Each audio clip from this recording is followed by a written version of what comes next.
Recently, I decided to pretend to be a YouTuber and a political commentator for one day only, and I made a video about veracity in modern America. If you haven't watched that video already, I would recommend going to watch it first, although it's not truly necessary. Now, a lot of people who watched that video I made really liked it, and they said I should do this more often. And I'm gonna be honest with you, I really don't want to be a YouTuber. Like, genuinely, I don't want that for myself. Part of the reason too is that just there's so much socio-political content out there already. Like, how much do I really have to add to the conversation that other people aren't already doing way better?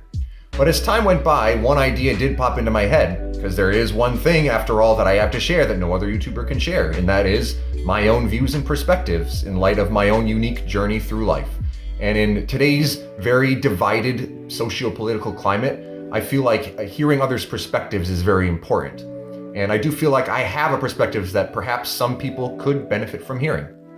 I am a white, straight, cisgender man who grew up non-rebellious as an evangelical Christian, mostly surrounded by Republicans. I first registered to vote as a Republican. I never left Christianity. I was homeschooled right up until high school graduation.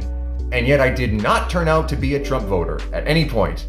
And when I put it that way, it sounds like a freaking miracle, doesn't it? So I feel like my perspective isn't really all that common, and so I feel moved to share. And I want to say that this is definitely outside of my comfort zone. I don't necessarily like putting myself out there this much. I'm going to get just a little bit personal. I'm going to describe my views to an extent that I don't normally do, and that's a little bit intimidating. I generally like to say very few words and be really sure when I do say something that I'm right about what I'm saying and saying it the right way. And I also like not being very outspoken, because when I do speak up, then people are less able to label me, stereotype me. They're less likely to use my past words against me in some way. But I am reaching a point in life where I'm more and more sure about the things I believe in, more than ever before. And so I feel emboldened and able to make this.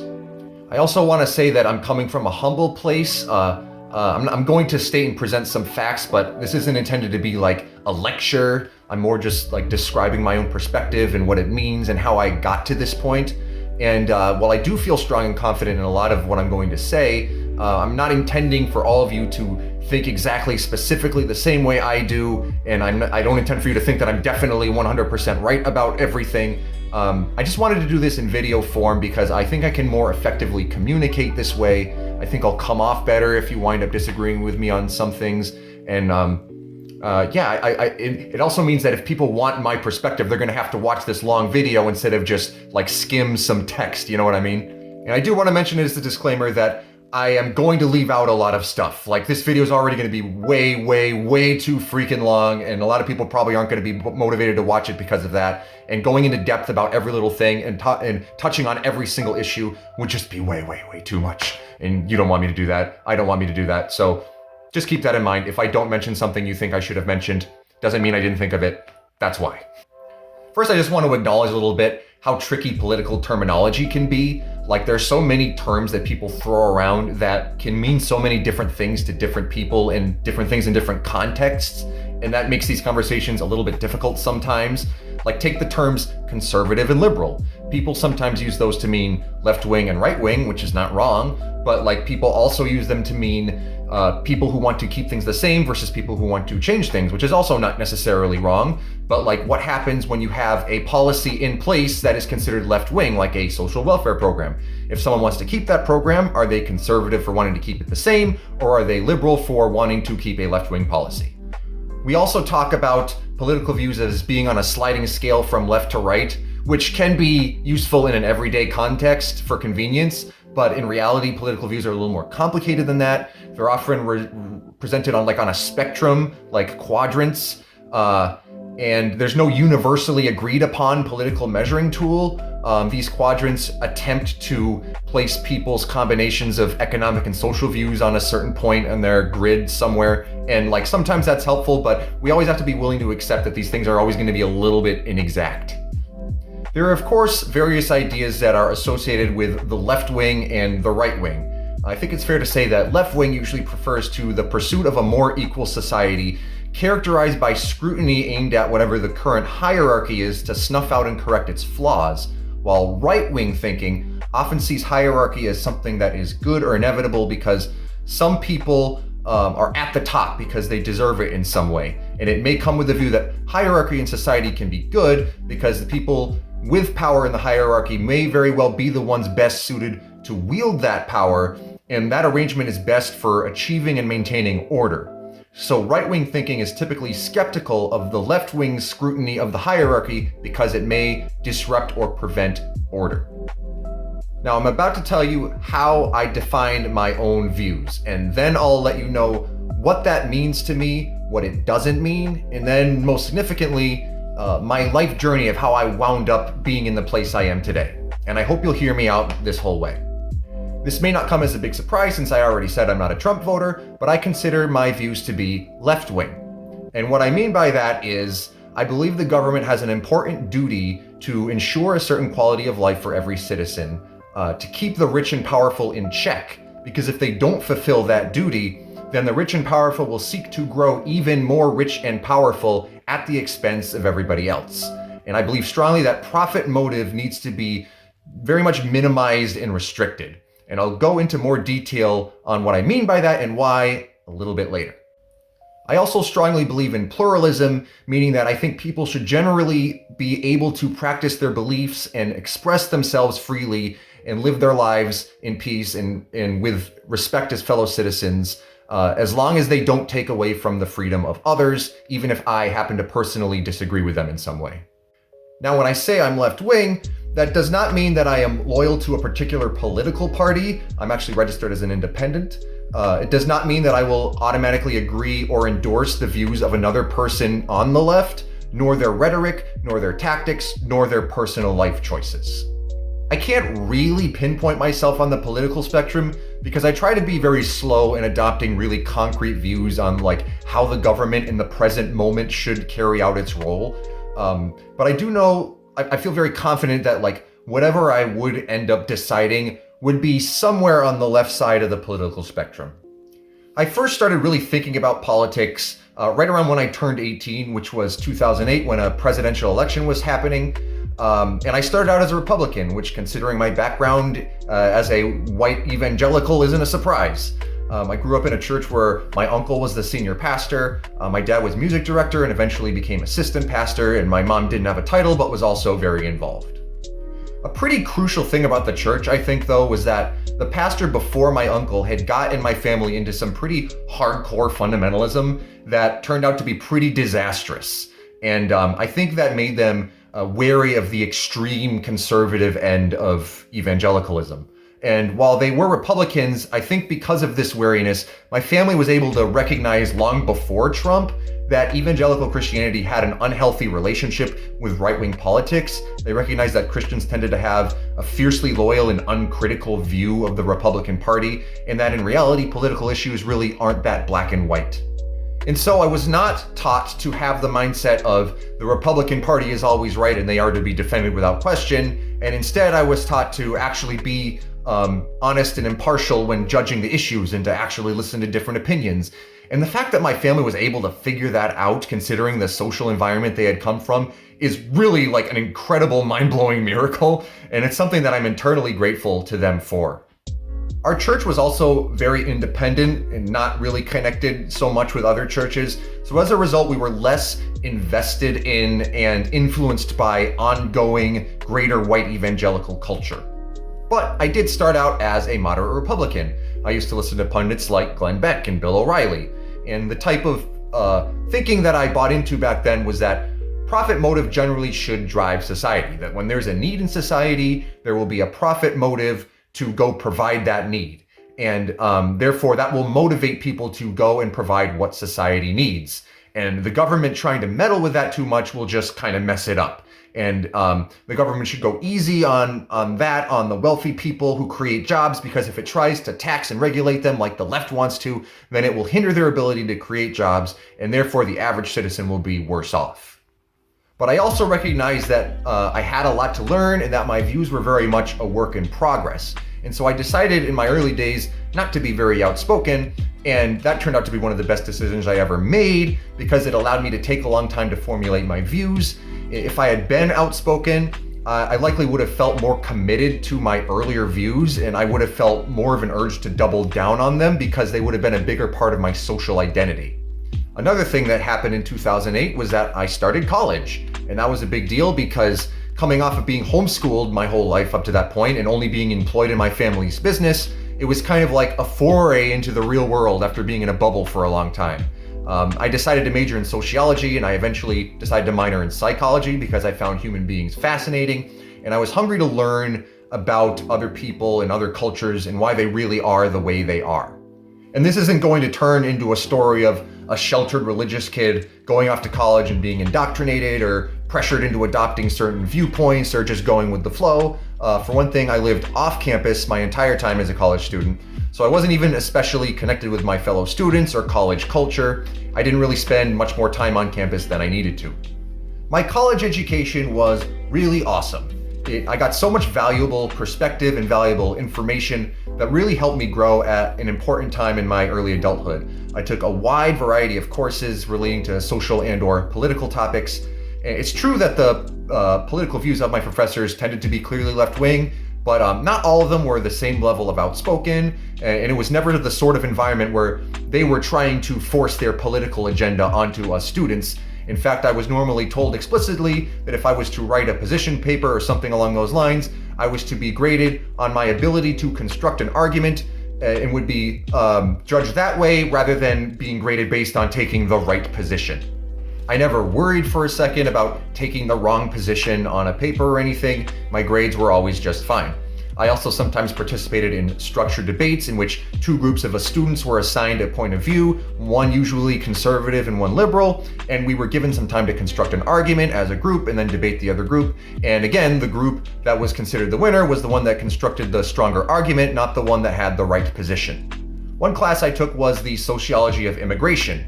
And one day in class, we watched an episode of a reality show called 30 Days. And in that episode, a guy named Frank George, who was an outspoken hardliner against illegal immigration, was made to live with an undocumented family for a month. And as you can imagine, this experience gave him more sympathy for the people trying to cross the border out of desperation. And by the end of the episode, the show gave the impression that he had changed his mind on his old views. But later on, after class, our professor emailed all of us students saying, "Hey, just so you know, Frank wasn't happy about how the end of the episode portrayed him, and he has a webpage where he clarifies that he hasn't actually changed his position on the issues, and he explains himself." And I bring that instance up only to demonstrate that I had professors who cared about the truth and cared about fairness and weren't trying to brainwash me or anything. There were definitely some things I learned in college that explained to me left-wing points of view on some issues in a way and to an extent that I had never heard before.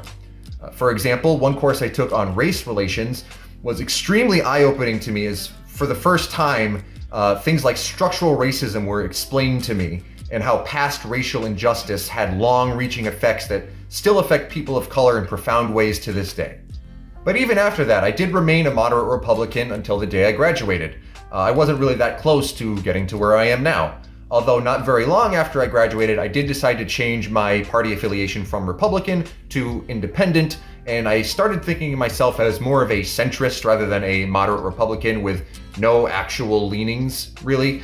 And maybe I was just a little bit to the left on the political spectrum than I had been before.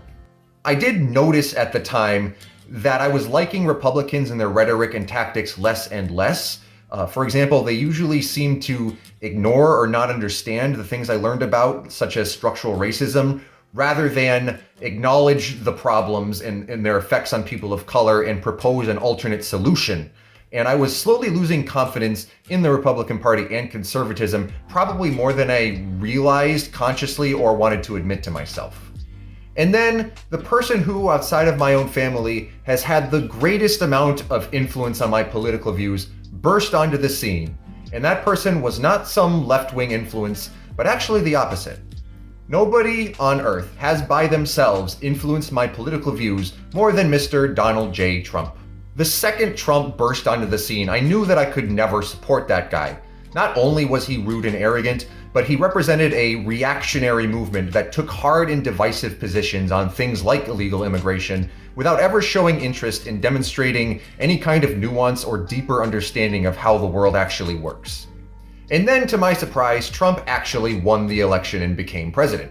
And then what I witnessed was that, while not 100%, nearly all of the Republican Party bent over backwards to support Trump uncritically rather than resisting him in the many times and many ways that they could have. My confidence in Republicans was already shaky, but this totally shattered any credibility in my mind that they had left. I want to be clear that this isn't a case of me moving to the left out of spite because the party I used to belong to picked a candidate I didn't like.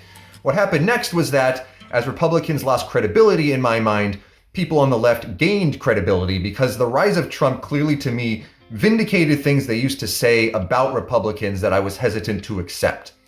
For example, I had heard it claimed that Republicans only really cared about winning and gaining power and not so much about a strong sense of moral principles, but I wasn't totally sure before. But after Trump won, and Republicans in droves suddenly didn't care about issues of character once their favorite party had nominated a candidate that had none, I had to admit, they were right. Moreover, voices on the left offered a comprehensive view and explanation as to why this stuff was happening in the first place, and it was starting to make more and more sense to me. Around this time, I was more and more educating myself on specific issues in the world and listening to common sense solutions on how things in our country could definitely be done better. And as I did that more and more, I saw very clear patterns start to emerge. And that pattern was that many things in society don't improve because the very rich and powerful benefit from the status quo being the way that it is, and they will use their great wealth and power to prevent common sense change that would benefit the vast majority of society. And even worse, people who are rich and powerful tend to want even more wealth and even more power, so they not only will resist change to the status quo, but they will seek to change it in a way that is even more favorable to their personal gain, because when you're very wealthy and very powerful, that changes who you are and has a very real and very negative effect on your behavior. Here are a few cases to consider. Let's start with one that's not very controversial. Did you know that it costs more money to make pennies than they're actually worth, and that our government is actually wasting money by producing more of them? We could just choose not to produce new pennies right now. Other countries have already done that with their similar low-value coins as inflation rises.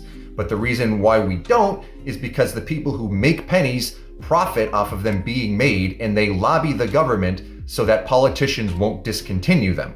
Don't you hate filing your taxes? Isn't it a huge headache and you often have to pay someone else to help you do it? And did you also know that the government already has the information needed anyway, and we could totally change the way how filing your taxes works so that it's way simpler and way cheaper? And that other countries do it that way already? Well, guess what? Our government doesn't do that. Why? Because the tax system, the way it is, makes companies rich, who then lobby the government with that money so that the government doesn't make filing your taxes easier and cheaper. Did you know that America incarcerates more of its citizens than any other country in the world? And yes, I'm not just talking about percentage, I mean the raw number. So China, which is not a free country and has over 1 billion people more than the United States, still has a lower number of its own citizens incarcerated than we do. That means we either have the worst citizens in the world, or there's something really messed up about our criminal justice system. There's more than one problem here, but a major contributor is that we have many private prisons which literally profit off of people being there, and they lobby the government to not fix the broken prison system that we have. I did find out while making this video that Biden had signed an executive order to help tone down this ugly relationship, and I'm not a big Joe Biden fan, but at least that was a good thing he did. Oh yeah, and if you watched that other video that I made, then you'll know that I talked already about how the truth isn't valued in modern America because news networks and social media companies have allowed fake news and lies to spread because it's profitable for them to do so.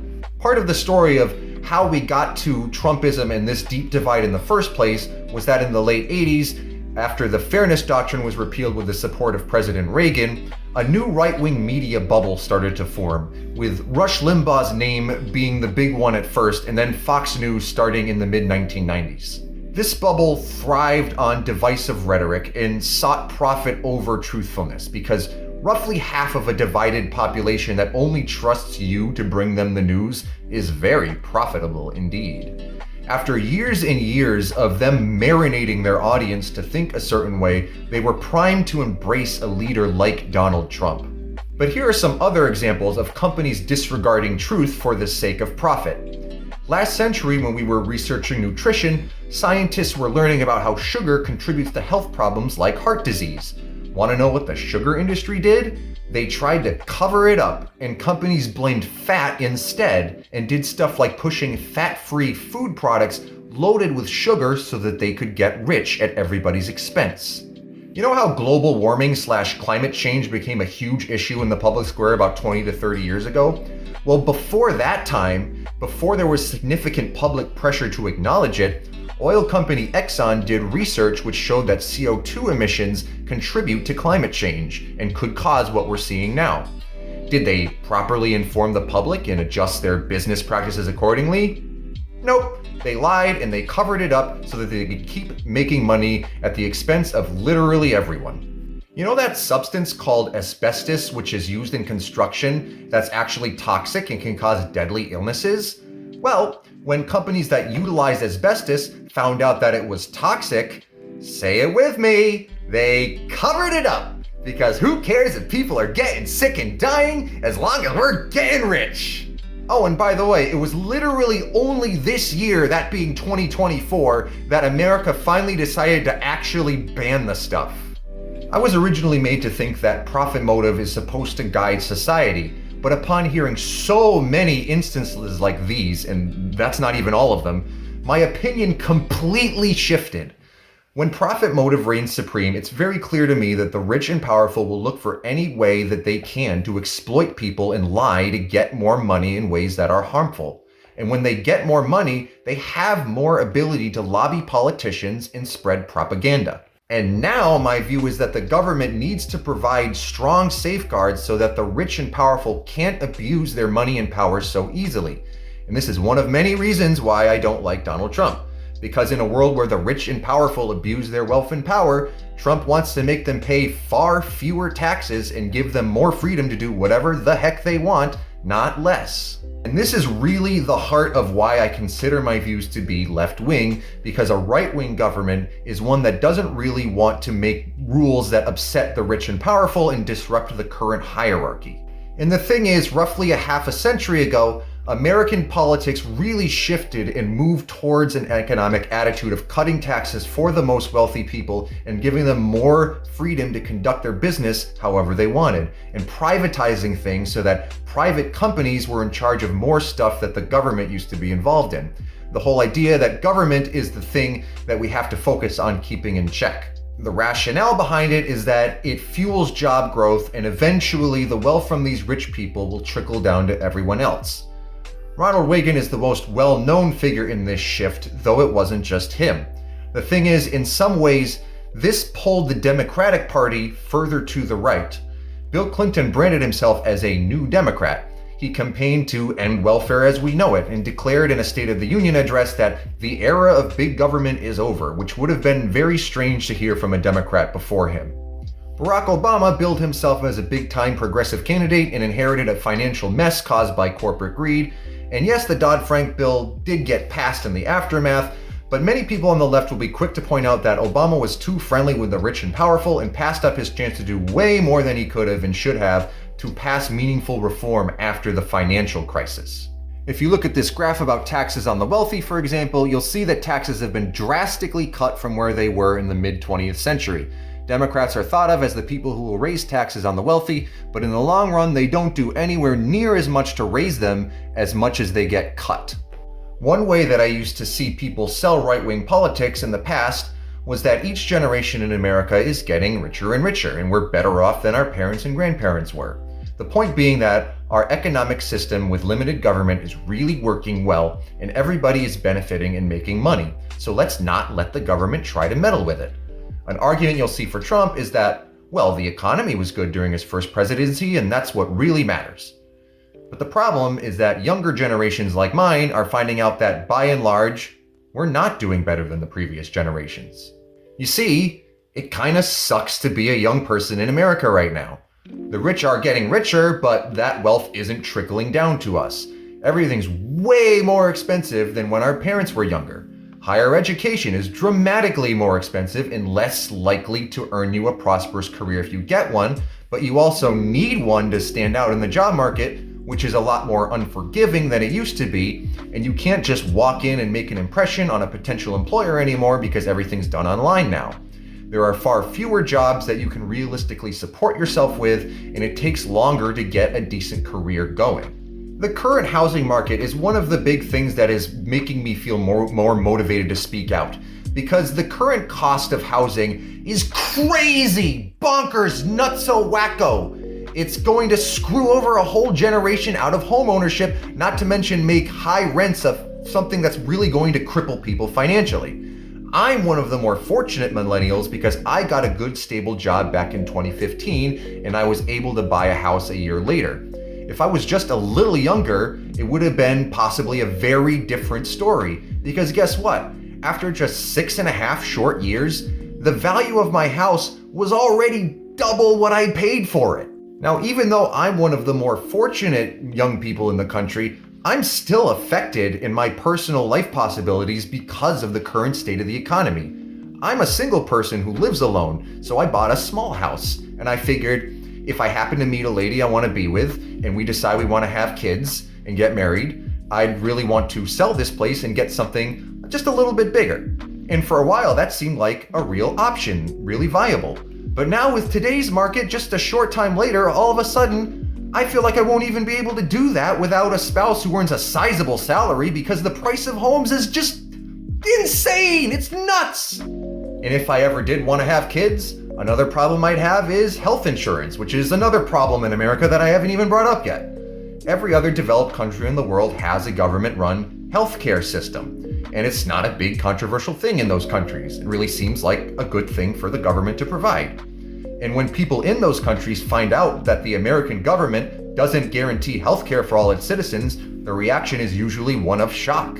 But our government won't do it because a lot of people get really, really rich off the healthcare system being the way it is now, and they use their money and power to keep that reform from happening. And so I, like most people, get my health insurance through my employer, and I have to do it that way because any other way is wildly unaffordable.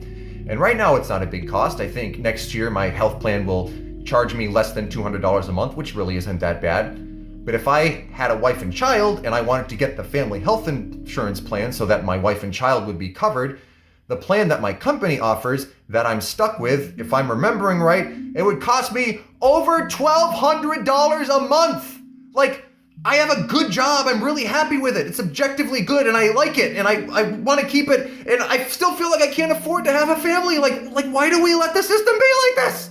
The problem with expecting profit motive to fulfill the needs of society is that what is profitable is not best for society. Instead, people seeking profit will seek to extract as much money as they can from the general population by any means necessary.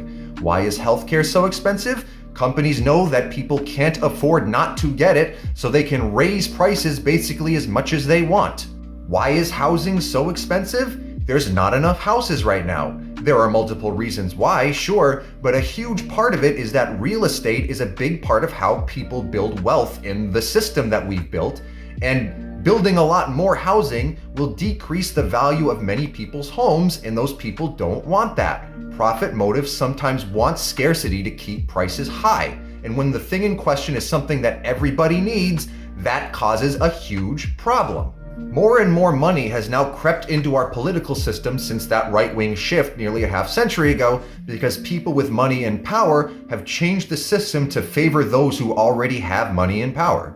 And a perfect example is the Supreme Court's 2010 Citizens United v. FEC case, that's a lot of letters, which literally made super PACs possible. With more and more money in politics, it means that you have to raise way more money now just to get elected, favoring the rich, not to mention the problems with corruption and all that jazz. Politicians from both parties get donations from the very wealthy, not just Republicans, so most Democrats aren't motivated to fight back and reverse this stuff. Have you noticed how old politicians are? Have you noticed how few people in my age group are holding political office? That's not normal in American history, and it's not good. From what I've seen, there are very few young people like my age and younger who are genuinely happy with the country and the way that it's going right now.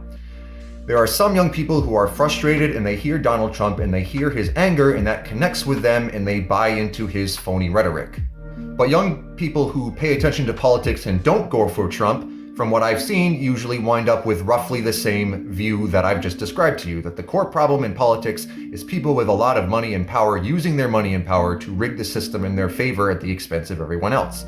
I don't tend to talk about politics with people all that much, but it really doesn't take very long at all when I'm around another left-wing millennial before I'm like, oh yeah, you get it too, I see. Millennials like me with this view are frustrated with the entire political system, and that includes the Democrats. This is not a one party is bad issue. I almost never meet a fellow millennial who is like, rah rah, Biden's great, or rah rah, Harris is awesome. No, it's almost always an attitude of, well, this person isn't anything close to what I actually want, but they'll get my vote as damage control. Kamala Harris, for example, instead of taking a more progressive position and explaining all the big problems in our society and proposing ways to fix them, she seems more interested in courting moderate Republican non-Trumpers. In her campaign, she talked about making tougher border restrictions, having a strong military, and she campaigned with the Cheneys. It's like she just wanted to campaign on not being Donald Trump and taking positions that would least upset her rich donors rather than try to shake up the status quo. And that is not what people like me want. I'm a big supporter of pluralism in society in large part because having a level of respect for all groups of people in society and giving them visibility will take away some of the power of the far right. People on the far right build and gain support by creating division and fear. Immigrants are gonna ruin our culture! Those atheist liberals are gonna take away your freedom of religion! Feminists are gonna ruin men's lives! Angry liberal students are gonna cancel everybody! Black Lives Matters protesters are gonna violently ruin America's cities! Stoking fear in people is extremely effective at motivating them to spend their money and to get out and vote, because it triggers a sense of urgency and unity against whatever group they're fear-mongering about. And if you watched my previous video, you'll know that we live in an age where more than ever it's hard to find trustworthy information, and conspiracy theories and misinformation run rampant, so it's a lot easier to do that stuff. So when things aren't going well in the country, they can effectively blame scapegoats and stir up fear and anger towards them so that people won't get upset at them about the policies that contributed to the problem. And instead, they'll blame it on whatever group is their current public enemy number one. FDR famously said, "The only thing we have to fear is fear itself." I think that guy was onto something. And so I think granting visibility and representation and respect to people who are different is very important, because when you have real stories and real faces about people in different groups, it humanizes them and makes fear-mongering towards them much less effective and makes the far right less able to gain power. And now I want to pivot a little bit and talk about my perspective as a Christian. The left of the political spectrum is often associated with secularism. And what seems to usually happen in modern times is that a lot of times when kids are brought to church young, they're religious young, when they get older and they develop left-wing views, what happens is they tend to become agnostic or something and they stop attending church. But what if I told you that for me, the effect was kind of the opposite? Another really great thing that my family taught me from a young age was to try to engage with the teachings of the Bible with as little bias as possible and try and critically look at popular Christian movements and talking points to see if they actually have merit. This was another important reason why I didn't fall into the religious right pipeline into supporting Donald Trump. Instead, what I began to find was harmony between my growing political and religious views. One of the most famous verses in the entire Bible says that the love of money is the root of all kinds of evil. In another well-known verse, Jesus says that it's easier for a camel to go through the eye of a needle than for a rich man to enter the kingdom of God. And I mean, just with those two verses, isn't it kind of obvious that we shouldn't build a whole society based on profit motive and letting rich people have their way? Furthermore, I find that people on the left are far more likely to study and care about ways that government policy affects poor people and ways that our current system as designed is negatively affecting them. And Caring about poor people is something that the Bible talks about over and over and over and over and over and over and over and over and over and over and over and over and over again. Conservative Christians are often of the idea that it's only up to private citizens and charities to be good to the poor and that the government shouldn't get involved because that creates dependency.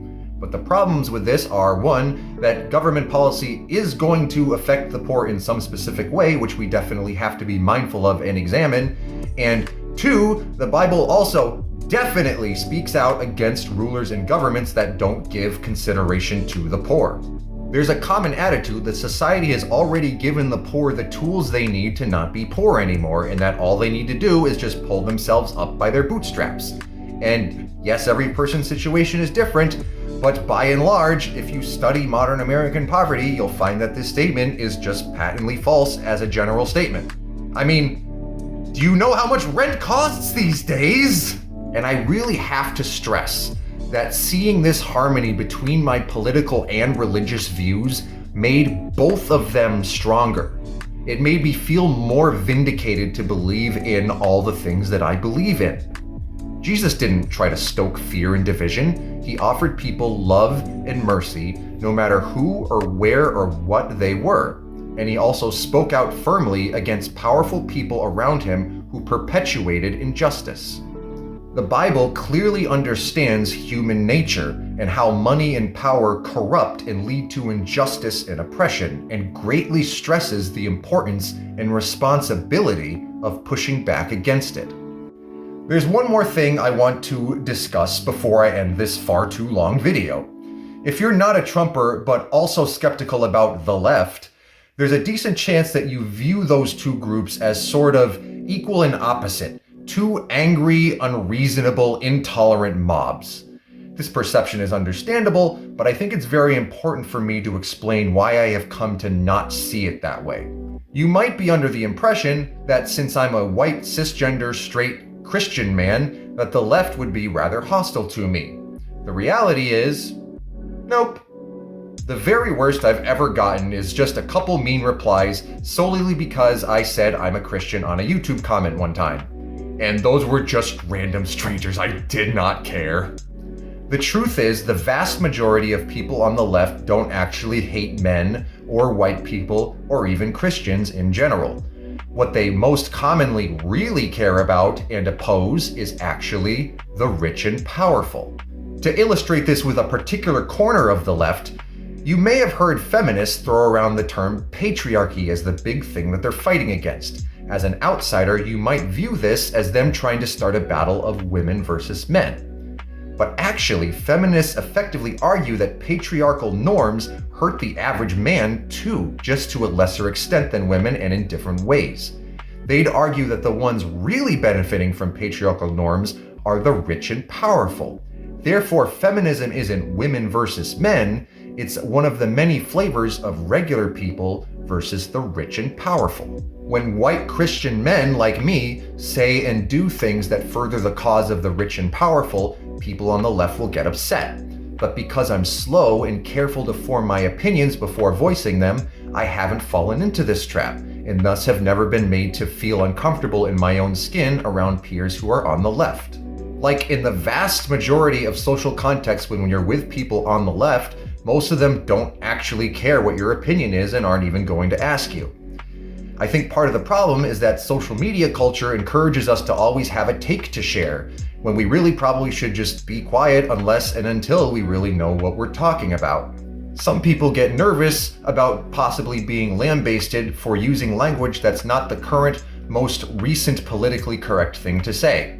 But the truth is, in an everyday social situation, if you slip up or aren't in the know, which happens to all of us at some point, most of the time all you have to do is apologize. And if you're not sure what the right thing to say is, you can ask nicely. And if there's resentment behind your response, then people are going to pick up on that, and that's going to bother them a heck of a lot more than what you actually said. When people on the left point out things like privilege, it's easy for some people to view that as an attack and get defensive. But the thing is, privilege in and of itself isn't bad. It's what you do with that privilege that matters. As a privileged white guy, when someone calls me out on my privilege, Do I lash back at them? Or do I ask, that's interesting, tell me more? Do I use my privilege to advocate for justice and help the needy? Or do I use my privilege to uphold current power structures and defend the rich and powerful? Would I use my privilege to stick up for a woman caught in adultery facing an unjust punishment? Or would I turn a blind eye? Would I move on thinking to myself, well, maybe she deserves it anyway? A long time ago, I used to think that obnoxious guys like Bill Maher and Richard Dawkins, who are hostile towards religion, were emblematic of the secular left. But I came to find out that those guys in their ilk aren't really that popular, and in fact, many secular people on the left openly dislike and criticize those guys. When I say things publicly about my faith, I find that I'm more likely to get compliments from my friends who are on the left and also atheist or agnostic rather than criticism. But the most common response is nothing, because in general I find that most people have a live or let live mentality and don't actually care that much about who you are or what you believe, as long as you also have this same mentality. There may very well be people on the left who are unreasonably antagonistic towards one or more pieces of my identity, but those people don't scare me.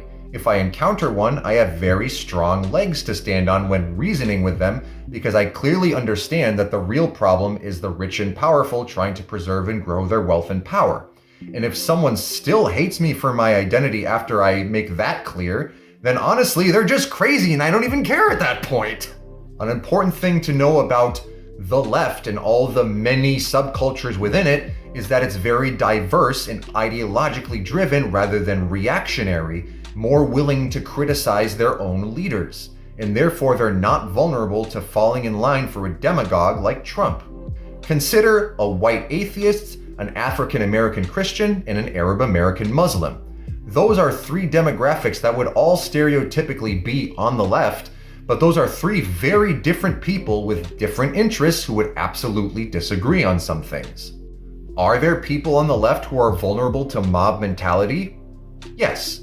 The clearest example to me is an incident involving YouTuber and author Lindsay Ellis, who was harassed away from Twitter and YouTube. But even when that happened, nobody on the left that I know personally was part of that or endorsed it, and no left-wing online content creators that I know of were part of it or endorsed it. A movement like that is always going to be small and really has no chance of bringing someone like them into a position of actual power in the government.